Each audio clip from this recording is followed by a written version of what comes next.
अपने आप को हिंदू कहते हैं वो 24 घंटा हिंसा हिंसा हिंसा, नफरत नफरत नफरत, असत्य सत्य असत्य। भारतीय गौरक्षा मंच धर्मेश गामी आज रोज લોકસભાની અંદર માનનીય વિરોધ પક્ષના નેતા શ્રીમાન રાહુલ ગાંધીજી દ્વારા જે રીતનું વક્તવ્ય આપવામાં આવ્યું અને હિન્દુઓને હિંસક તેમજ અસત્યવાદી કયા છે તે બાબતે મારી લાગણી દુભાઈ છે। સાથે સાથે કરોડો હિન્દુઓ જે બહુસંખ્યક છે તે તમામની લાગણી દુભાઈ છે। આજ રોજ ઉમરા પોલીસ સ્ટેશનમાં મેં એમના વિરુદ્ધ અરજી આપી છે।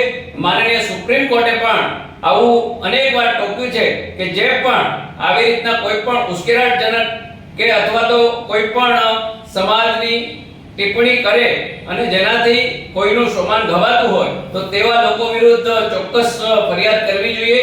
એને ધ્યાન રાખતા મેં આજરોજ ફરિયાદ કરી છે અને માનનીય રાહુલ ગાંધી ઉપર જે ભારતીય ન્યાય સંહિતા કાયદાની અંતર્ગત જે પણ એને સજા મળવી જોઈએ એ ચોક્કસ મળવી જોઈએ। કાયદાથી ઉપર કોઈ પણ વ્યક્તિ નથી એટલે કોઈની લાગણી દુભાવવાનો કોઈ પણ નેતાનો અધિકાર કે હક નથી।